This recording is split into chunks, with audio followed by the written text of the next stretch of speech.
Nah, ini.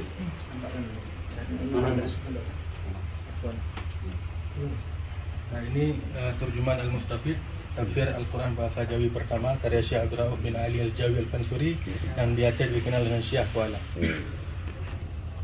Ini jilid yang kedua. Ini beberapa mushaf Al-Quran tulisan Aceh. Tafsir Jalalain yang ditulis oleh Syekh Abdurrahman Bayu Aceh Besar, kemudian dimiliki oleh cicitnya Syekh Ishaq bin Abdullah Lampisang. Diserahkan ke Mapasa. Kemudian disumbangkan ke kita di sini. Ini nisan-nisan yang ada di Aceh. Yang membuat kalimat mau'izah. Ini yang baca Abu Taqi. Ya, semua yang baca Ustaz Taqiyuddin Muhammad alumni Al-Azhar. Tuan ke hadiahkan buku Ustaz. Segerakan. Ini Dari negeri Fansur. Ini yang ditemukan di negeri Fansur yang hari ini sedang dalam kajian kita di Tapanuli Tengah di Dagu-Dagu. Ada koin-koin dari masa Abbasiyah dan Umayyah.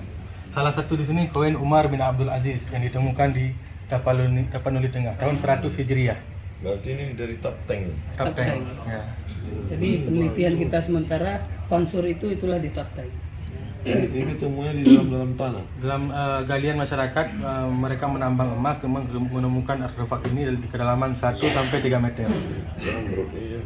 Ialah farmasi. Ini adalah farmasi dari era Menggunakan awal Islam abad kedua 3 Hijriah. Nah, Indonesia kalau alat seperti ini. Ini dirham Abbasiyah Umayyah. Luar biasa.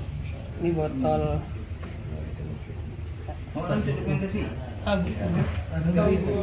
Segerakan. Tiga orang ada. Luar, di luar. Mana? Di luar aja kamu tahu ya. Buku Jepang. Buku yang ini. buku daulah ya. Buku daulah ya. Tadi di luar nak saya yang 2 boy. Ini yang diselamatkan dari penggusuran, Ustaz.